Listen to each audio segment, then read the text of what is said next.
अस्सलामुअलैकुम व्यूअर्स, अपने previous video में हमने MS Word 2013 के इंटरफेस के हवाले से title bar, quick access tool bar के हवाले से कुछ बुनियादी बातें हासिल करने की कोशिश की थी। देन इस लेसन पर अपने यूजर इंटरफेस के स्टडी को आगे कंटिन्यू करते हैं। व्यूअर्स, टाइटल बार और क्विक एक्सेस टूल बार से अगर हम थोड़ा सा डाउन साइड आए तो आपको यहाँ पर कुछ वर्डिंग्स नजर आ रहे होंगे। व्यूअर्स, बेसिकली ये हमारे मेन्यू स्टेप्स कहलाते हैं। क्लियर? ये आप वर्डिंग्स देख सकते हैं, मेरे माउस पॉइंटर पर नजर होनी चाहिए। ये कंप्लीटली जो वर्डिंग्स यहाँ पर है, ये तमाम वर्डिंग्स को हम मेन्यूज टैब्स कहते हैं। अगर मैं इंडिविजुअली इनको कोई नेम देना चाहूं तो ये अभी इस वक्त हम होम के टैब में मौजूद हैं, अभी हम इंसर्ट के टैब में हैं, देन इस वक्त हम डिजाइन टैब पर मौजूद हैं, इसी के साथ हम page layout tab, references tab, as so on. Clear? अगर मैं इनको कंबाइन करके कहता हूं तो ये हमारे मेनू स्टेप्स कहलाते हैं सिंपली। व्यूअर्स, अगर मैं 2007 के पुराने वर्जन से बात करूं, उससे पहले की वर्जन की, तो उस वक्त व्यूअर्स हमारे पास जो मेन्यूज गिवन थे, उन मेन्यूज पर अगर हम क्लिक कर देते हैं तो हमारे सामने एक ड्रॉप डाउन लिस्ट अपेयर होती थी, बिल्कुल वैसे ही जैसे जब हम ये कस्टमाइजेशन करते हैं अपने क्विक एक्सेस टूल बार को, तो यहां पर क्लिक करने पर हमारे पास एक ड्रॉप डाउन लिस्ट आती है। सेम ऐसे ही लिस्ट वो हमारे किसी भी मेन्यूज पर क्लिक करने से आती थी, लेकिन 2007 के बाद से बिल्कुल कॉन्सेप्ट चेंज हो चुका है। जो ही हम किसी टैब पर क्लिक करते हैं, जैसे कि अभी हम होम के टैब पर क्लिक करते हैं, इंसर्ट के टैब पर क्लिक करते हैं, तो इस वक्त व्यूअर्स हमारे सामने ड्रॉप डाउन लिस्ट अपेयर नहीं होती है, बल्कि एक कंप्लीट रिबन आता है। रिबन बिल्कुल नई चीज है। वो क्या होती है व्यूअर्स, अभी मैं आपको समझा देता हूं। आप देख सकते हैं नीचे की तरफ ये कंप्लीट एरिया जो है, इसको हम कहते हैं रिबन। और ये रिबन हर टैब का अपना इंडिविजुअल है। मिसाल के तौर पे अभी हम होम के टैब में मौजूद हैं, तो आप देख सकते हैं इस वक्त हमारे सामने कंप्लीट जो ये रिबन है वो होम का रिबन है। इसी तरीके से ये वाला जो रिबन हमारे सामने अपेयर हुआ, ये इंसर्ट का रिबन है, ये डिजाइन का रिबन है। इसी तरीके से ये हमारे पास पेज लेआउट का ये कंप्लीट एरिया जो है वो रिबन है।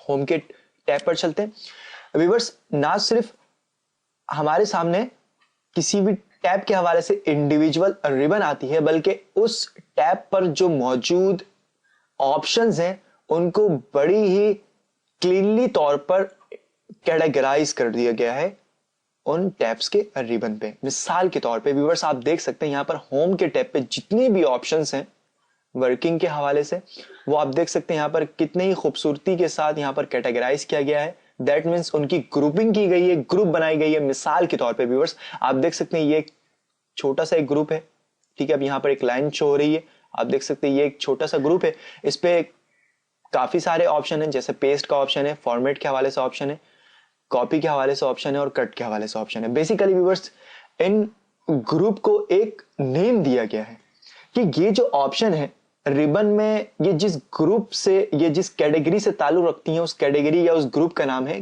क्लिपबोर्ड। क्लियर?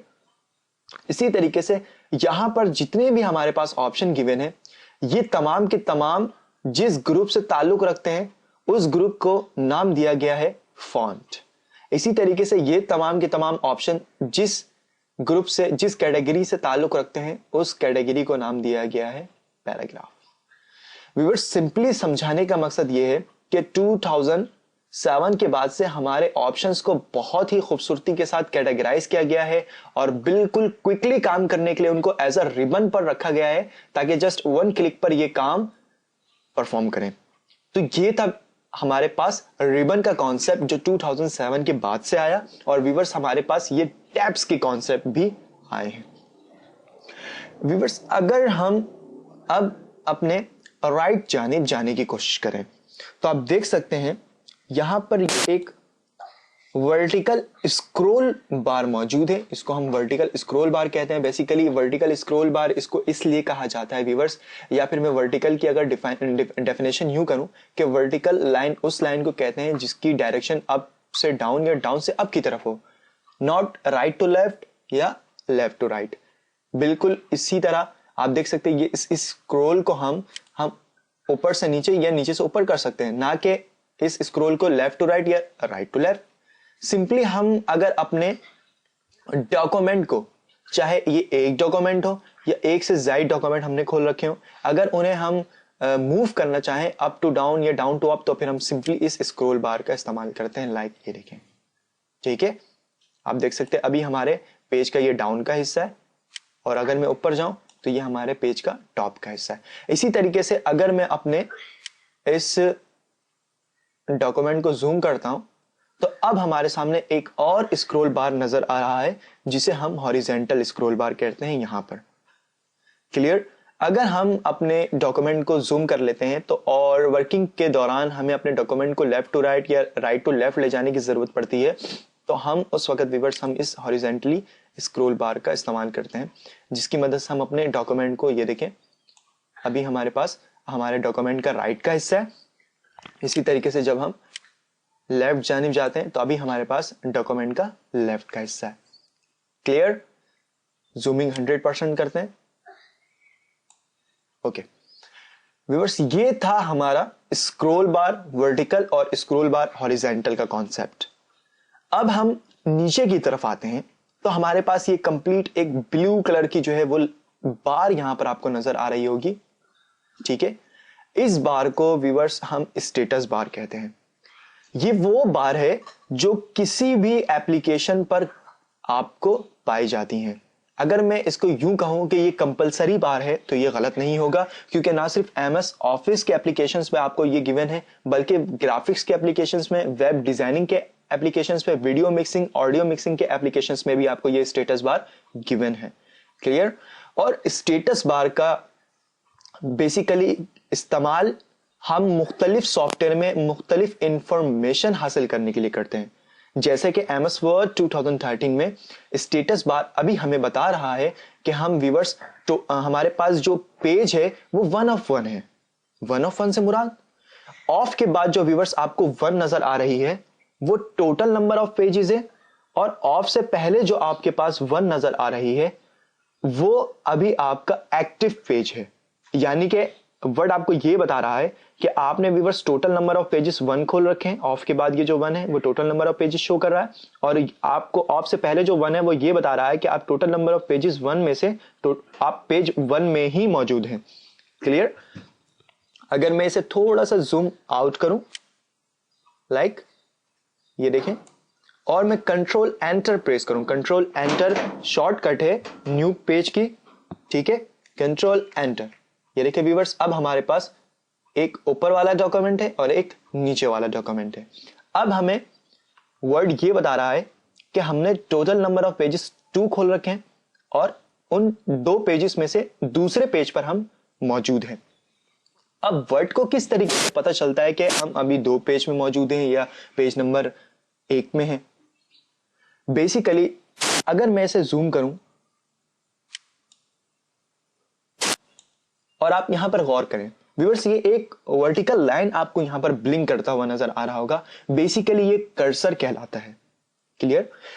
और एमएस वर्ड इस कर्सर को जिस पेज में पाता है उस पेज को ये एक्टिव पेज कंसिडर करता है। यही रीजन है कि इस वक्त व्यूअर्स आपको पेज 2 यहां पर वर्ड इसलिए शो कर रहा है कि आपका कर्सर यहां पर अभी इंडिकेट कर रहा है, और जो ही मैं स्क्रॉल करता हुआ आपकी तरफ जाता हूं पेज नंबर 1 पे, और यहां पर मैं कहीं पर भी क्लिक कर देता हूं तो अब हमारे पास पेज 1 पे कर्सर मौजूद है।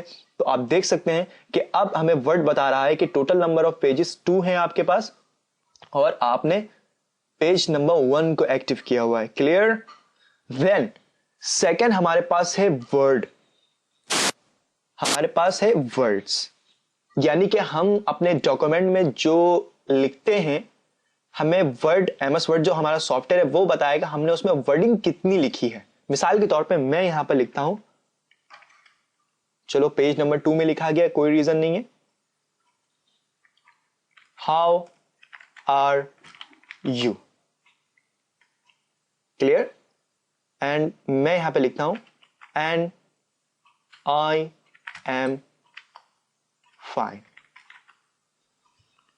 व्यूअर्स आप देख सकते हैं मैंने यहां पे लिखा how are you and I am fine. जबकि ये एक कंप्लीटली वर्ड नहीं है, इस पर बहुत सारे वर्ड मैंने मर्ज करके लिखा है, लेकिन वर्ड आपको यही बता रहा है कि आपने कंप्लीट एक ही वर्ड लिखे। लेकिन मुझे पता है और आप ये कंसिडर कर रहे होंगे कि हाउ एक अलग वर्ड है, आर एक अलग वर्ड है, यू एक अलग वर्ड है, एंड, आई, एम, फाइन, ये तमाम चीजें अलग अलग वर्ड है। तो बेसिकली यहां पर क्या वजह है कि वर्ड इसे एक ही वर्डिंग कंसिडर कर रहा है?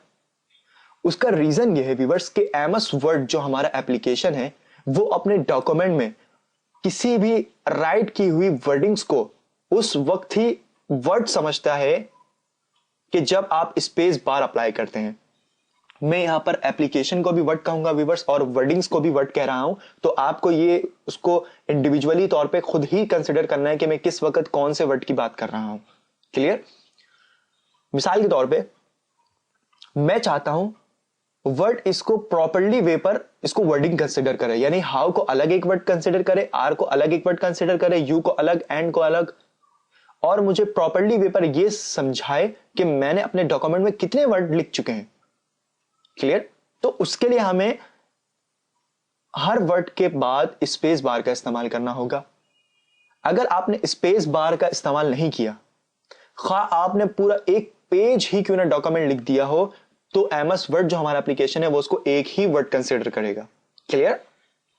तो इसके लिए बेहतर यह है कि हर मखसूस स्पेसिफिक वर्ड के बाद आप एक स्पेस बार का इस्तेमाल जरूर करें। तो मिसाल के तौर पे अगर मैं हाउ के बाद चलता हूं, मैं यहां पर कर्सर रखता हूं, यहां पर माउस लेकर आता हूं और क्लिक करता हूं, कर्सर अब यहां पर इंडिकेट कर रहा है और मैंने यहां पर स्पेस बार लगा दिया। जैसे ही मैंने स्पेस बार लगाया व्यूअर्स, अब देखिए यहां पर एमएस वर्ड बता रहा है कि हमने 2 वर्ड लिख लिए हैं। अभी मैं यहां पर भी कर्सर रखता हूं और स्पेस बार दबाता हूं, तो एमएस वर्ड अब हमें बता रहा है कि हमने टोटल वर्ड्स 3 लिखे हैं। इसी तरीके से यहां पर भी यू के बाद एक स्पेस और एंड के बाद एक स्पेस, आई के बाद भी एक स्पेस, देन इसके बाद भी एक स्पेस। अब व्यूअर्स अगर आप देखें तो यहां पर आपको भी समझ में आ रहा है क्लियरली तौर पर, मुझे भी समझ में आ रहा है कि मैंने क्या लिखा है, और एमएस वर्ड को भी समझ में आ रहा है कि मैंने कितने वर्ड्स लिखे हैं। आप देख सकते हैं टोटल वर्ड्स मैंने यहां पर 7 लिखे हैं। क्लियर? वो इसलिए अब इसे 7 रेट कर रहा है कि मैंने यहां पर प्रॉपर्ली वे पर हर वर्ड के बाद एक एक स्पेस बार का इस्तेमाल किया है। तो व्यूअर्स ये थी थोड़ी सी नॉलेज एमएस वर्ड के हवाले से जो हम अपने इंटरफेस पे कवर कर रहे थे, और मजीद अपने इस लेसन को आगे कंटिन्यू करते हैं। अगर मैं स्टेटस बार पे कुछ मजीद इंफॉर्मेशन को हासिल करना चाहूं तो मैं उसको किस तरीके से करूंगा? सिंपली वे पर उसको कस्टमाइज करके ही करूंगा। मिसाल के तौर पे यहां पर जस्ट पेज के हवाले से इंफॉर्मेशन हमें गिवन कर रहा है एमएस वर्ड, देन वर्ड के हवाले से इंफॉर्मेशन हमें गिवन कर रहा है। अगर मैं चाहूं कि इन दोनों इंफॉर्मेशन के अलावा भी कोई इंफॉर्मेशन हमें ये फराहम करे, तो मैं जस्ट अपने स्टेटस बार पर आते हुए राइट क्लिक करूंगा। देन यहां पर बहुत सारे ऑप्शन है जिस पर आप अनचेक है वो आप चेक लगा सकते हैं। सिंपली मैं मिसाल के तौर पे मैं कैप्स लॉक के इस ऑप्शन को चेक लगा देता हूं, क्लिक करता हूं, चेक लग चुका है, ऑन हो गया और बाहर क्लिक कर देता हूं। ठीक है? इससे फायदा क्या हुआ? अब व्यूअर्स मेरे कीबोर्ड में कैप्स लॉक का की ऑन नहीं है इस वक्त। अगर मैं जो ही इसे ऑन करता हूं, जैसे ही मैंने कैप्स लॉक दबाया, तो आप देख सकते हैं एमएस वर्ड हमें यह बता रहा है कि आपके कीबोर्ड से अभी कैप्स लॉक का बटन ऑन है। क्लियर? तो ये था हमारा स्टेटस बार जिसमें हम मुख्तलिफ तरह के इंफॉर्मेशन को हासिल करते हैं। अब अगर हमें इस कैप्स लॉक के ऑप्शन को खत्म करना हो तो सिंपली हम स्टेटस बार पर राइट क्लिक करेंगे और ये रहा कैप्स लॉक का ऑप्शन, और इसे हम क्लिक करते हुए लेफ्ट अनचेक कर देंगे और बाहर क्लिक करेंगे। तो व्यूअर्स अब कैप्स लॉक दबाएं नहीं दबाएं इससे एमएस वर्ड को कोई फर्क नहीं पड़ता। क्लियर? तो ये थी इसकी कस्टमाइजेशन। नेक्स्ट, अब हमारे पास यहां पर व्यू मैनेजर के हवाले से ऑप्शन गिवन है जूमिंग कंट्रोल। अब देखें अपने, अगर आप आई साइटेडनेस के मरीज हैं या आपको कम नजर आती है या आप बिल्कुल आपको गलती करने की गुंजाइश है, आप अपने डॉक्यूमेंट को बिल्कुल वाइड करके काम करना चाहते हैं, तो उस वक्त व्यूअर्स आप ये जूमिंग कंट्रोल का इस्तेमाल करेंगे। आप देख सकते हैं यहां पर एक जूम इन में प्लस का निशान है, देन जूम आउट में माइनस का निशान है। सिंपली आप इस जूमिंग कंट्रोल को अगर प्लस के निशान की तरफ लेकर जाएंगे, दैट मीन्स आप अपने डॉक्यूमेंट को बिल्कुल वाइड करेंगे, बड़ा करेंगे प्रॉपर्ली, वेपर हर वर्ड्स आपको क्लियरली नजर आएगी। ये देखें क्लियर। और इसको हम कहते हैं जूम इन करना, ठीक है। अगर हम इसे जूम आउट करेंगे यानी कि छोटा करेंगे तो आप देखें व्यूअर्स ये बिल्कुल छोटी हो जाएगी और इस तरीके से आपका डॉक्यूमेंट बिल्कुल स्मॉल हो जाता है और इस तरीके से आपका डॉक्यूमेंट बिल्कुल जूम इन हो जाता है। और अगर मैं इसको बाय डिफॉल्ट रखना चाहूं तो इसको मैं मिड में रखूंगा तो 100% जूमिंग कहलाती है वो प्रॉपर्ली वेपर। क्लियर। तो ये थी व्यूअर्स कुछ बुनियादी बातें एमएस वर्ड 2013 के इंटरफेस के हवाले से जो हमने यहां पर बहुत ही अच्छी तरीके से कवर करने की कोशिश की है।